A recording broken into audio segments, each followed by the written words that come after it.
네, 어제 오후에 서현역 인근에서 흉기 난동으로 14명의 사상자가 발생했죠.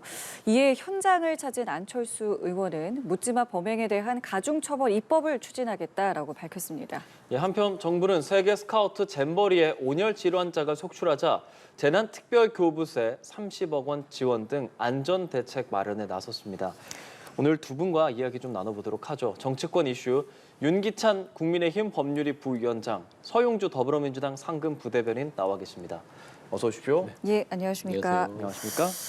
예, 어제 서현역에서 무차별 흉기 난동으로 단 10분 만에 14명의 사상자가 발생했습니다. 저희가 앞선 대담에서 이 관련 주제에 대해서 좀 깊게 이야기를 좀 나눠보긴 했는데 두 분께서는 이번 사태에 대해서 좀 어떻게 보셨는지 먼저 좀 들어보겠습니다. 글쎄요, 신림동 그 흉기 테러 사건 이후에 또 연달아서 일어났기 때문에 저는 이게 처벌로 인한 예방 효과를 기하는 것도 필요하겠지만 사실은 이제 그런 일이 벌어지지 않도록 여러 가지 제도적 장치를 해야 되겠다. 예컨대 다중이 출입하는 장소는 뭔가 검색할 수 있는 기구가 필요하다는 생각이 들어요. 그러니까 이제 법원 같은 데 들어가는데 보면 검색대를 놓거든요. 그래서 금속 탐지기 등 기능을 하는 검색대를 통해서 금속 등을 걸러내는 절차가 있어요. 그러니까 백화점이나 다중이 모이는 장소에 그런 도입 필요성도 없잖아 있다라는 생각이 들고 이거 허가내 줄 때 허가에 부과해서 조건부로 하면 되거든요. 그리고 그 다중 많은 분들이 모이는 장소에는 경비 인력에 대해서 좀 효율적인 운영이 좀 필요하지 않을까라는 생각이 들어요. 무장까지는 아니더라도 어느 정도 호신용이 아닌 제압용의 계구가 필요하지 않을까라는 생각을 해서 이번 기회에 조금 더 제도적 장치, 실효적인 이런 게 필요하지 않을까 싶습니다. 예, 앞서 저희가 전해드렸습니다만 현재 피해자 가운데 뇌사 가능성이 있다고는 합니다만은 아직까지 사망자가 발생한 건 아니고요. 하지만 이번 사태 너무나도 충격적이기 때문에 좀 어떻게 보셨는지 좀 듣겠습니다. 끔찍하지요. 그러니까 이런 일들이 상상도 할 수 없는 일 아니겠습니까? 평온한 일상에서 길을 가다 퇴근하다가 어디를 가는 길에 어떻게 이런 일을 당할 수 있을까라는 차원에서는 정말 부상당하신 시민들 정말 심심한 위로의 뜻을 좀 표하고 싶고요.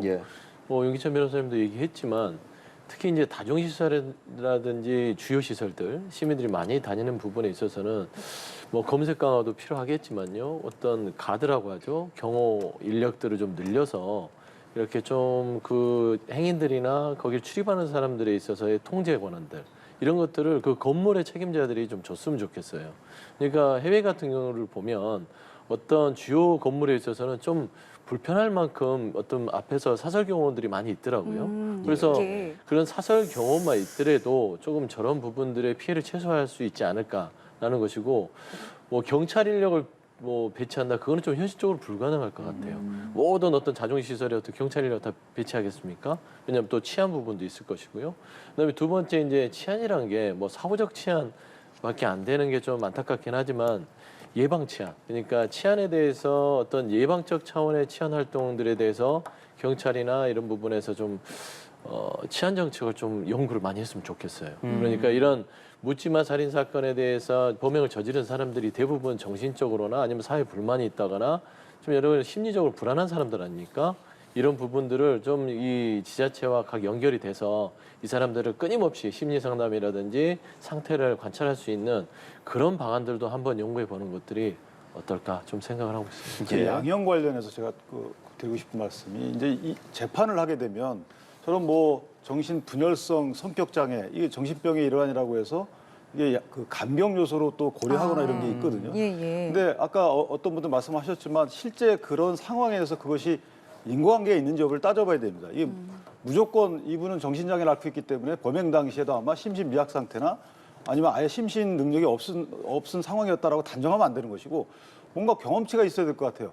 이러이러한 요소가 있게 되면 이 사람이 그 당시에 심신미약 상태에 있었다라고 인정할 수 있다라든가 이래야 되는데 전반적인 그 사람의 상태 갖고 행위 당시를 인과관계가 있다고 인정해 버리니까 이것이 어찌 보면 더 큰 위험 요소로 작용할 것인데도 불구하고 재판 과정에서는 유리한 양형 요소로 작용하거든요. 그래서 이런 것들도 예방 효과 측면에서 보면 부정적 요소로 작용하지 않겠나라는 생각이 들고 또 하나는 치료 감호 제도를 좀 활성화할 필요가 있다. 지금 우리가 치료 감호를 최대한 15년 정도 할 수 있는데 만약에 이분이 처벌을 안 받게 되면 정신장애로 인해서 15년 동안의 격리 이후에는 사회로 또 나오게 되는 이런 게 있어서 예. 여러 가지 제도를 좀 전반적으로 살펴볼 필요가 있지 않나라는 생각을 해요. 안철수 의원도 이 뭐 다수를 상대로 한 묻지마 범행에 대해서 좀 가중처벌 입법을 추진하겠다라고 하는데 이 부분도 그럼 좋은 방향성이라고 보십니까? 가중처벌은 사실은 어려워요.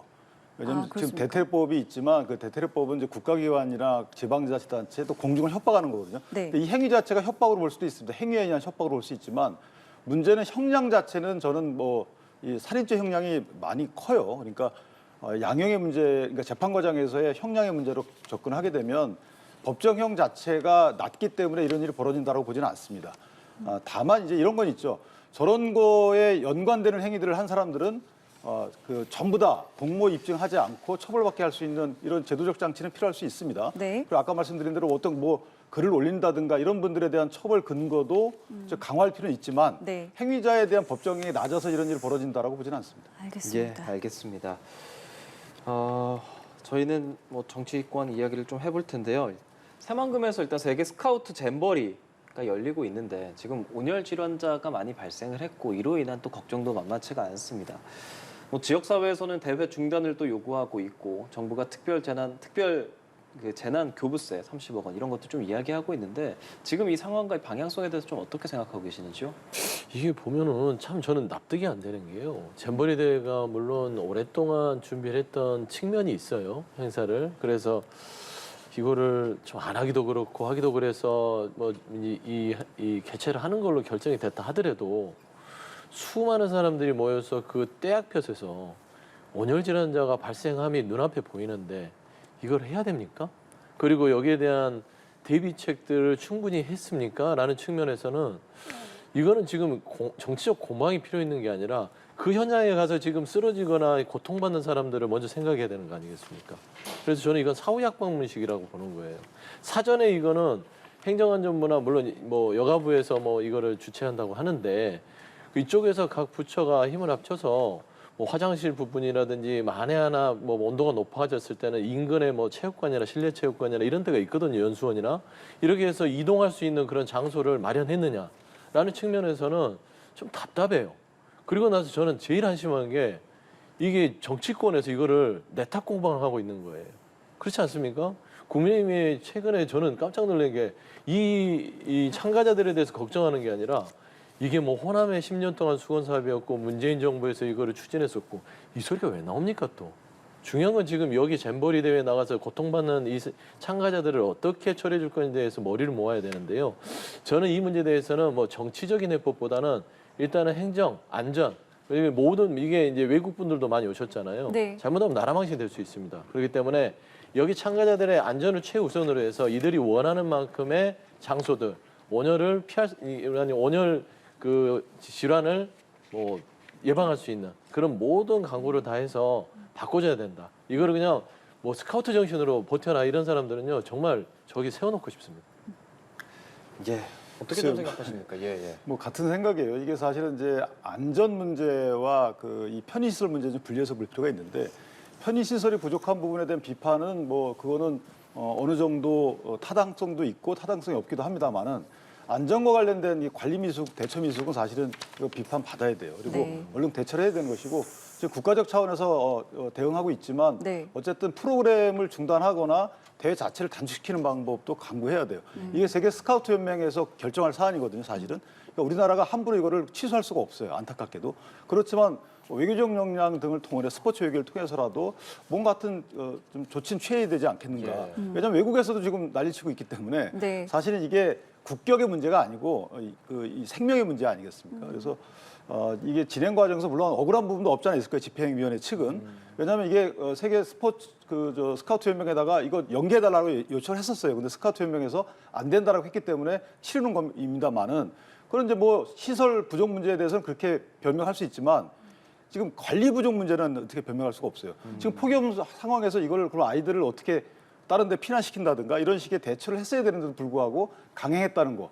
또 어떤 임원 한 분 나와서 또 이상한 변명을 했다는 거. 예. 이런 부분들은 도저히 이해가 안 되는 부분들이라서 좀 국가적 차원에서 대응을 하고 있지만 네. 집행위원회 차원에서라도 조금 더 세밀한 대응할 필요가 있다. 이렇게 생각합니다. 좀 덧붙이면 예. 이게 그 국가적 차원에서 대응을 해야 된다는 말에 동의를 하는 겁니다. 그러니까 세계 스카우트 연맹에서 결정을 한다 하더라도 우리 일방적으로 못한다 하더라도요. 관리 책임은 대한민국에 있습니다. 새만금에서 열렸던 잼버리에서 만에 하나 온열 질환으로 사망자가 발생을 해보세요. 관리 책임은 대한민국이 지는 거예요. 스카우트 연맹도 지겠지만 이런 불명예를 우리가 져야 되는 상황이면 예. 정말로 이거는 단호하게 외교 역량이나 국가 역량 차원에서 얘기를 해서 이 부분을 연기할지 어쩔지 아니면 관리를 철저하게 해야 되는 거예요. 이런 얘기까지 듣는 게 저는 비아냥되는 게 이건 무슨 잼버리 대회가 오징어 게임이냐. 그러니까 살아남는 자만 살아남는 거예요. 나머지는 그냥 죽어 나가도 아무렇지도 않는다. 무슨 오징어 게임 하냐는 이런 식의 비아냥까지 가는 수준까지 됐으면 이거는 정부 차원에서 결단을 해야 된다. 저는 그렇게 보고 있습니다. 예, 알겠습니다. 자, 그리고 박영수 전 특검이 결국 구속이 됐습니다. 50억 클럽 의혹을 받고 있는 상황인데 법원의 이번 구속 결정 좀 어떻게 보셨습니까? 아마 증거인멸 행위가 있었다라고 인정을 한 꼴이 된 것 같아요. 그러니까 기존에 돈 오갔다는, 그러니까 돈이 실제 수수됐다, 그다음에 돈 수수 약정이 있었다라는 그 사실관계가 입증이 안 됐다라고 판단했던 반면에 지금 어느 정도 11억 원이 이제 딸을 통해서 딸에게 갔다는 부분은 다 인정되는 부분이기 때문에 증거인멸의 염려 내지 증거인멸 행위가 있었다는 게 인정된 것이고, 또 하나는 어쨌든 우리은행 이사회 의장 시절에 뭔가 대장동 일당에게 어떤 편의 제공을 한 게 아닌가라는 사업과 관련돼서 이런 것들에 대해서 인정이 된 것이고, 마지막으로 검찰의 승부수는 그거였던 것 같아요. 청탁금지법 위반의 적용이다. 그러니까 조국 전 장관의 딸 경우에도 600만 원 장학금 수수를 사실 조국 전 장관에 대한 청탁금지법은 유죄 판결이 났거든요. 네. 여기서 아마 착안을 했던 것 같아요. 딸에 대해서 11억 간 것이 딸의 여러 가지 커리어나 스펙으로 볼 때 11억을 꿔줄 이유가 없잖아요. 그러니까 아빠를 보고 꿔줬거나 또는 아빠에게 꿔준 것처럼 인정이 된 거죠. 그렇다 보니까 대가 관계가 없이도 그 당시 특검이었던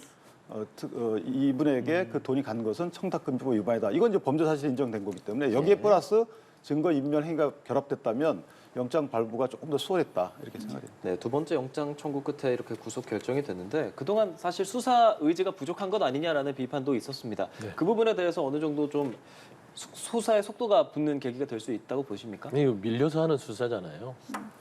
특검한다니까, 국정조사 한다니까 밀려서 하는 수사인데 이 정도는 해줘야 뭐 특검 얘기가 쏙 들어갈 것 같다라고 해서 검찰이 한 것 같아요.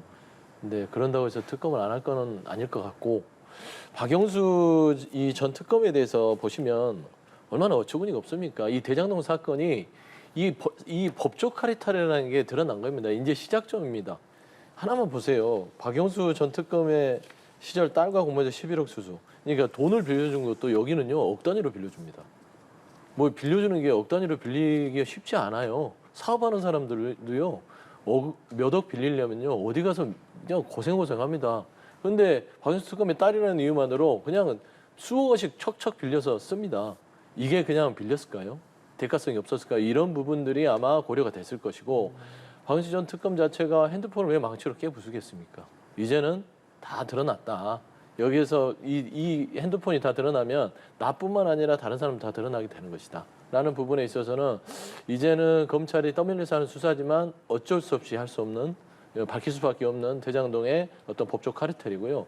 두 번째 이제 이재명 대표와 좀 비교를 하면, 이재명 대표는 대장동이 이제 배임이지요. 그러니까 여러 이제 대장동 일당에게 모든 수익을 줘서 시장, 성남시의 어떤 뭐 손해를 많이 입혔다라는 것인데, 박영수 특검은 보세요. 이거 자체는요 그냥 대장동 일당과 돈을 주고 받은 것입니다. 이 자체가 얼마나 차이가 있는지, 그리고 검찰이 대장동 수사를 왜 처음부터 박영수 전 특검 시작 안 했는지 부분에 있어서 이제는 비교할 수 있는 어떤 시작점이 됐다라는 점에서요. 하여튼 좀 이 검찰 수사를 지켜봤으면 좋겠어요. 근데 대장동 사건의 핵심은 사실 이분들도 엄단을 받아야 돼요. 권순일 대법관, 전 대법관도 수사를 받아야 되겠죠. 곧 아마 12월 달쯤에 패스트트랙을 통해서 네. 특검 법안이 통과될 거기 때문에 그 전에 속도를 낼 것으로 생각을 하지만 대장동 사건의 핵심은 사실 인허가권이에요. 이거 박영수 특검이 몸통이 아니라는 소리예요. 인허가를 해줬기 때문에 그 특검 큰 수익을 낼 수 있는 조건이 됐던 거거든요. 그 당시 대장동 땅 사건의 경우에는 땅 매입하는 게 너무 힘들었어요. 근데 땅을 수용해줬잖아요. 민관 합동 개발되면서 수용해줬는데 분양가는 또 이 상한제가 적용이 안 돼요. 그러니까 이 민간업자 측에서는 보면 땅은 쉽게 헐값으로 사가지고 분양할 때 또 비싸게 팔았단 말이죠. 이렇게 해준 행정적 조력이 된 것이 사실 성남시였단 말이에요. 물론 이것이 과실인지 고의인지는 따져봐야 되겠지만 어쨌든 그것에 대해서는 그게 본류라는 것이지 박영수 특검 내지 50억 이 받은 분들에 대한 수사도 해야 되지만 이분들이 본류는 아니다. 이렇게 저는 생각합니다. 아니, 내 헛웃음이 나오는 게요. 변호사님이시잖아요. 돈 번 사람이 범인이에요. 돈 챙긴 사람이 범인이고요. 대장동 사건이 인허가를 내주고 성남시가 다 했어요. 그리고 배임적인 부분이 있다고 주장하지만 성남시장 당시 이재명 시장이 돈을 받았습니까? 누가 돈을 받았습니까? 돈을 받은 사람들은 박영수 특검 지금 밝혀지고 있고요. 그 주변에 있는 많은 사람들이 50억 클럽들이 밝혀지고 있습니다. 각상도 전 의원 보십시오. 50억 받았는데 퇴직금 받았는데도 무죄 받고 이런 현실이 법적 카르텔이라는 거예요. 당시에 법조인들이 대장동과 엮여서 수백억의 돈들이 오갔을 것이다라는 것이 밝혀지면 누가 잘못인지는 국민이 판단할 수 있다. 박영수 저는 특검이 그렇게 인허가권이 말씀드립니다. 있어요? 인허가권이 박영수 특검이 없잖아요. 아니, 그러니까 인허가를 내주고 돈을 받은 게 아니잖아요. 사업을 해가는 과정에서 돈을 컨소시엄 챙긴 건 구성할 박영수 때 특검이잖아요. 그 컨소시엄 구성에 뭐 어떤 영향력을 행사하는 이런 잘못들은 한 거죠. 그러니까 사업 단계별로 여러 가지 협조를 구하는 단계에서 이분들이 돈을 뿌린 것 같아요. 그런데 가장 큰 그 해당 사업의 관건은 사실 인허가권이었어요. 인허가권 누가 갖고 있습니까? 그렇기 때문에 이재명 대표에 대해서 온갖 시선이 쏠리는 것이고. 아니, 그러니까 인허가를 내주고 돈을 받았으면 죄인데 인허가를 내주는 부분들은 행정적 절차라는 건 법원의 판단이지만 이 사람들은 이 대장동 일당한테 많은 편의를 제공해주고 돈을 받은 거예요. 뭐가 더 중요한지 국민들한테 한번 판단 받아보시죠. 유동규 씨한테 돈을 왜 줬겠어요, 저분들이? 유동규 씨가 중간에서 배달 사고를 냈나 보죠. 알겠습니다. 주제를 좀 바꿔보겠습니다. 김은경 민주당 혁신위원장이 결국 사과를 했고요. 그리고 어제 대한노인회도 찾아가서 거듭 사과를 했는데요. 어제 어떤 모습들이 있었는지 현장 상황을 함께 보시겠습니다. 이 노인들이 어떤 사람입니까? 오늘날 한국을 이런 성공적인 나라를 만드는 사람에게 여당이든 야당이든 정치권이 노인을 등한히 해가지고 어려운 지경에 방치해놓고 있는데 투표권을 왈가왈부로 하니까 지금 난리가 아닙니다. 우리 노인들이 이해가 될 수 있도록 진정성을 갖고 사과도 하고. 제가 말이 어설프고 서툴러서 마음 아프게 해드린 거 너무 죄송스럽다고 말씀을 올렸습니다. 당연히 사과의 말씀을 드리는 것이고요. 너무 죄송스럽게 생각하고 마음 푸셨으면 좋겠다는 말씀 드립니다. 우리나라 1,000만 노인을 대표해가지고 본인을 보고 내가 막 꼴대기로 하나 때리고 이래야 우리 노인들이 분이 불릴 것 같으니까 내가 요 사진이라도 내가 뺨을 한 대 때리겠습니다. 예? 정신 차리고 앞으로는 절대로 그런 일 없기를 바랍니다. 정신 차려. 정신 차려라고. 정신 차려. 네, 어제 있었던 현장 모습이었습니다. 일단은 사과를 했고 저렇게 대한노인회에 찾아갔지만 뭐 일각에서는 너무 뒤늦은 거 아니냐라는 이제 지적도 있는데 뭐 어제 상황 좀 어떻게 보셨습니까? 그러니까 김은경 혁신위원장의 어떤 발언이라든지 향후의 어떤 해명, 사과 이런 부분들은 조금 국민 눈높이에는 좀 적절치 않았다, 좀 부족했다라는 점은 좀 나름대로 인정할 수밖에 없는 것 같아요. 그런데 또 우리 노인회장께서 저렇게 사과하러 갔는데 사진을 뽑아서 따귀를 때리듯이 저렇게 사진을 때리면 저 또한도 부적절한 것 같아요. 그러니까 이 어르신들의 존경과 경륜, 그러니까 경륜을 존경하는 것들은 어르신들의 이제 살아온 인생에 있어서 품넓은, 그러니까 이해하는 거 아니겠습니까? 인생에 예. 많은 인생을 살아왔으니까 좀 그런 식으로 김은경 위원장을 좀 호되게 질책하고 말씀을 좀 가려서 하시고 앞으로는 이러게 하지 말아라라고 타일릴 정도만 됐어도 됐을 텐데 사진을 뽑아서 저렇게 좀 모양새가 안 좋지 않습니까? 예, 그래서 맞습니다. 저는 김은경 혁신위원장의 사과도 그렇지만 저는 이제 노인회 회장께서도 조금 적절치 않았고 눈살 찌푸리게 했다. 그리고 보니까 김호일 노인회장도 삼선 새누리당 한나라당 삼선 의원이셨는데 네. 저분이 그 당시에도 좀 액션이 크셨던 것 같아요. 그거를 그대로 하셨는지 모르겠지만 예. 좀 국민들 보기에는 둘 다 보기 안 좋았다 좀 그런 생각이 듭니다. 예, 잠시만요. 저희 지금 자막으로 들어오는 속보를 좀 전해드리도록 하겠습니다. 일단 어저께 이제 서현역 인근에서 묻지마 흉기 난동 이제 사태가 있었는데요. 지금 이 시각 들어오는 속보입니다. 대전 대덕구의 한 고등학교에서 칼부림이 벌어진 것으로 들어와 있고요. 그리고 교사가 피습을 당한 것으로 전해지고 있습니다. 아직까지 칼부림을 누가 했는지 그리고 이 교사가 어느 정도의 상태인지 뭐 여러 가지 정황에 대해서 들어온 바는 없는데요. 현재 들어온 속보 이 한 줄을 가지고 저희가 좀 말씀을 드리는 중이고요. 추가로 들어오는 속보가 있으면 계속해서 좀 전해드리도록 하겠습니다. 예, 저희는 정치권 이야기 좀 이어가 보도록 하겠습니다. 어제 사과가 있었고요. 그 사과의 적절성 그리고 이 노인회에 찾아갔을 때 사진에 어느 정도 따귀를 하는 그런 모습들까지 전반적으로 좀 어떻게 보셨는지 여쭤보겠습니다. 글쎄요, 뭐 따귀 행위에 대해서 사실 이게 아름다워 보이지는 않을 수 있지만 그 노인분들께서 얼마나 화가 났는지, 얼마나 황당한지에 대한 이제 상징적인 표현이라고 볼 수가 있고요. 예. 지금 그 혁신위원장께서 사과가 4일 만에 이루어졌잖아요. 예. 그래서 사과가 이루어지는 그 지체 기간 동안에 사과할 필요가 없다라는 또 혁신위 입장도 있었어요. 사과할 만한 것이 아니다. 그러다 유감 표명을 이제 당신이 하셨는데 이런 과정에 대해서 이것이 과연 진정성 있는 사과냐라는 것에 대한 의구심이 있을 수 있는 것이고 예. 또 하나는 그 김은경 혁신위원장이 저런 말 이후에 여러 가지 민주당 의원 몇 분이 또 참전하는 바람에 이것이 또 당내에서도 문제가 됐죠. 그 참전하신 분들이 뭐 이재명 대표와의 또 관계가 사실 가까운 분들이라고 평가받는 분들이에요. 그렇다면 혁신위원회의 위상 자체가 이 친명 아니냐라는 또 오해를 살 수 있단 말이에요. 예. 그럼 친명에서 마련한 혁신안, 예컨대 대의원제에 관련된 여러 가지 여론조사 하고 계시고 또는 공천 관련된 여러 가지 규칙을 만드는 것이 이것이 과연 보편적이겠느냐라는 의심을 사기 때문에 네. 저는 노인분들에 대해서 어떤 신뢰를 잃은 것뿐만 아니고 당내에서 혁신위의 위상 관련돼서도 많은 오해를 불러일으킨 언행이었다 이렇게 생각합니다. 그렇기 때문에 이 대표가 지금이라도 뭐 좀 어떤 발언들을 내놔야 되는 거 아니겠느냐라는 의견도 있고 하지만 지금 이제 휴가 중인 거잖아요. 그러니까 휴가 이후에라도 어떤 메시지를 내야 되는 거 아니냐 뭐 여러 다양한 좀 소리들이 있습니다. 어떻게 좀 생각하세요? 그러니까 이제 뭐 다시 복귀를 하면 김은경 신위원장께서 본인의 발언의 취지가 그게 아니었다 하더라도 예. 어떤 단어라든지 오해를 불러일으킬 만한 어떤 메시지에 대해서 즉시 사과를 하고 바로잡았으면 본인이 여기까지 오진 않았을 거예요. 그리고 당에 부담도 주지 않았을 겁니다. 그리고 이재명 대표의 어떤 입장까지 밝히라는 이야기도 나오지 않았지 않았을까. 저는 그렇게 생각이 되거든요. 예. 근데 이제 이게 너무 나을 정도로 끌다 보니 네.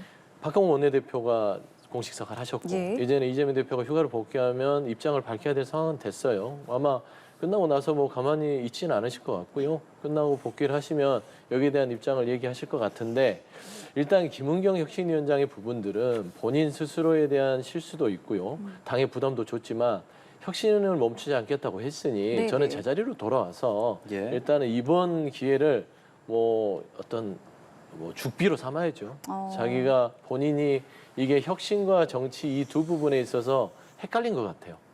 혁신위원장으로서 혁신이라는 부분과 정치 영역에서 본인이 해야 될 역할들에 있어서 이걸 구분을 못 하시고 혁신보다는 정치 쪽에 오셔서 막 활동을 하다가 좀 된소리를 맞은 거죠.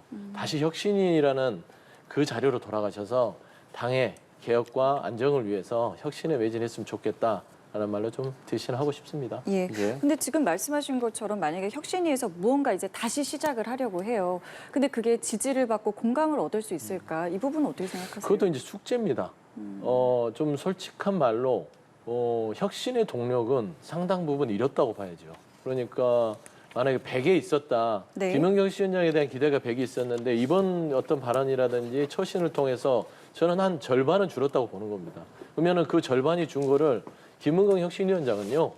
더 매진하고 노력해서 이 100을 2배로 또 뛰어 오르게끔 본인의 동력을 만들어야 되기 때문에 저는 혁신에 박차를 가하고 그 혁신에 대한 국민적 동의를 얻을 수 있는 혁신안을 내놓는 그런 노력들을 기울이지 않으면 말씀한 대로 혁신위원장으로서 다시 어떤 뭐 신뢰성을 회복하는 데는 상당한 어려움이 있지 않을까라는 측면에서는 네. 지금 이제 다시 제자리로 돌아오셔서 한번 혁신 관련해서 좀 더 매진을 하셨으면 좋겠다라는 말씀으로 대신하고 싶습니다. 예. 또 두 분께 이것도 좀 여쭤보고 싶습니다.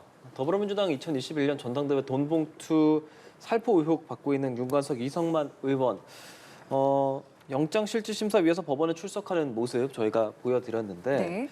일단 두 의원은 의혹을 부인하고 있습니다. 이번에는 과연 구속영장 청구될는지 좀 구속 가능성 좀 어떻게 생각하십니까? 그래서 저는 윤관석 의원의 경우에는 구속될 가능성이 조금 더 높아 보여요. 이성만 의원의 경우에는 상대적으로 구속 안 될 가능성이 높아 보이고요. 왜냐하면 이미 이제 강내구 상임감사도 구속이 돼 있는 상태고요. 그다음에 송 전 대표의 보좌관분도 구속이 돼 있는 상태예요. 네. 그렇기 때문에 이 그 위에 선이라고 소위 평가받는 윤관석 의원의 경우에는 구속될 가능성이 크지 않나라는 생각이 드는 것이고, 이성만 의원의 경우는 본인이 이제 300만 원을 받은 것에 대한 상징적 의미가 있는 것이죠. 그래서 만약에 이분이 구속이 된다면, 또는 이분의 범죄 사실에 대해서 법원이 이게 혐의가 인정이 된다라고 한다면 네. 300만 원 수수 혐의에 대해서도 인정받는 거잖아요. 그러니까 검찰 입장에서 보면 상당히 큰 성과를 얻는 겁니다. 따라서 이성만 의원의 경우에는 구속을 위해서 영장을 쳤다기보다는 법원으로부터 피의 사실에 대해서 인정받기 위해서 영장을 쳤다. 예. 저는 그렇게 평가하고 있기 때문에 윤관석 의원 구속, 그다음에 이성만 의원 불구속 이럴 가능성이 크다 이렇게 생각합니다. 구속 가능성 좀 어떻게 보시는지 여쭤보겠습니다. 뭐 윤 변호사님은 반반이신데 제가 보기로는 두 분 다 기각이 될 것 같아요. 일단은 전반적으로 국회에서 입법부에서 이 체포 동의안에 대해서 부결했던 것은 그렇죠. 어떤 이 두 분에 대한 것들을 불구속 수사를 해도 충분하다는 것들에 의원들의 총의가 모아졌기 때문에 네. 그 부분을 입법부의 어떤 의결들을 사법부가 어느 정도 감안하지 않을까. 그리고 충분히 윤관석 의원이나 이성만 의원 자체 경우에 법원이 판단하기에 굳이 방어권 차원에서 구속이 안 되더라도 방어권과 어떤 여러 가지 건을 감안했을 때는 뭐 발부보다는 불구속 상태에서 재판을 받고 조사를 받는 게 좋겠다라고 판단할 것 같습니다. 예. 근데 이게 이제 회기가 아닌 경우에 영장을 해가지고 구속이 되잖아요. 네. 그러면 회기가 되면 국회에서 풀어줘라고 할 수도 있어요. 그러니까 이 구속 집행정지가 가능합니다. 회기 중에는. 그렇기 때문에 법원 입장에서 보면은 이게 국회의 기능에 지장을 주는 거라는 어떤 피의자들의 변소는 설득력이 없어요. 따라서 저는 이 검찰의 수사의 필요성 여부에 대한 소명이 조금 더 귀가 기울여지지 않을까, 법원 입장에서는 그런 생각을 합니다. 예. 자, 그리고 검찰이 이재명 대표의 소환을 좀 예고한 부분과 관련해서 여쭤보고 싶은 게, 이게 백현동 개발 비리와 관련해서 좀 조사가 필요하다, 소환 조사가 필요하다 이렇게 이야기를 내놨거든요. 이건 좀 어떻게 좀 보셨습니까? 그러니까 이재명 지사가 어쨌든 그것도 결재권자예요. 그렇기 때문에 이재명 지사가 결재권자고 결재한 문서가 일단 있다는 게 이미 수사 과정에서 밝혀졌거든요.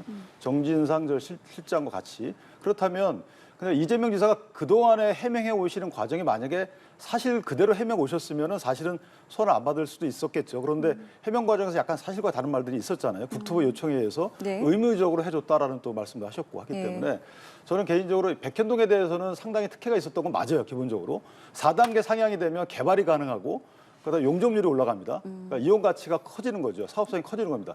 그리고 민간 임대를 하기로 했던 이것을 사실은 분양으로 바꿉니다. 네. 거의 90% 이상을. 네. 그러니까 이 엄청난 특혜를 준 거예요. 예. 그다음에 R&D 센터를 짓기로 해서 이것을 민간 분양으로 돌렸는데 R&D 센터를 또 안 줬어요. 기부 체납 과정에서 또 뭔가 더 부풀려졌다는 감사의 지적도 있고 하기 때문에 여러 가지 면에서 중복적 특혜가 있는 사안이다. 그렇기 때문에 중간에 또 김인섭 씨가 어떤 역할을 했다고 구속이 돼 있는 상황이고 네. 이런 점들을 감안하면 며칠 전에 소환됐던 정 실장 이외에 결재권자에게 확인할 필요는 분명히 있지 않겠는가.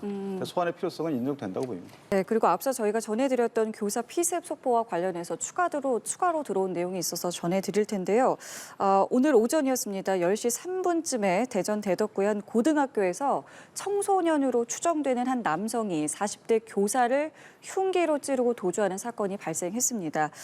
신고를 받고 출동한 소방당국은 의식이 없는 피해자를 병원으로 옮겼고요. 경찰은 현재 이 용의자를 추적하고 있습니다. 예, 경찰에 따르면 용의자가 이날 교무실에 찾아와서 해당 교사를 찾았고 수업 중이라는 말을 듣고 교실 밖에서 기다리다가 화장실을 가려고 나온 그 교사를 찌르고 도주한 것으로 파악됐다는 내용까지 전해지고 있습니다. 지금까지 전해지는 내용이고요.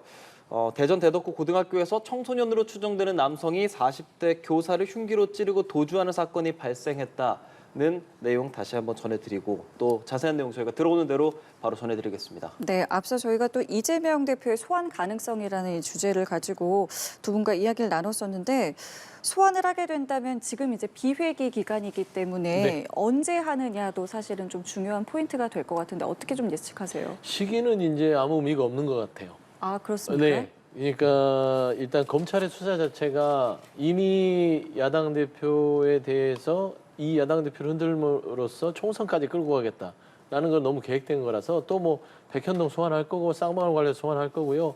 이걸 길게 늘어뜨려서 아마 12월, 1월, 2월, 3월까지 갈 겁니다. 왜냐하면 총선이 4월에 있잖아요. 그래서 저는 검찰이 이게 다분하게 정치적인 수사를 하고 있다. 시기상도. 그리고 네. 이제 비얘기를 따질 이유가 없는 것은 이재명 대표께서 이미 교섭단체 연설에서요. 네. 불체포 특권을 내려놓기로 했고 그리고 부르면은 회기 중이든 아니든 간에 영장 실심사를 받겠다고 했습니다.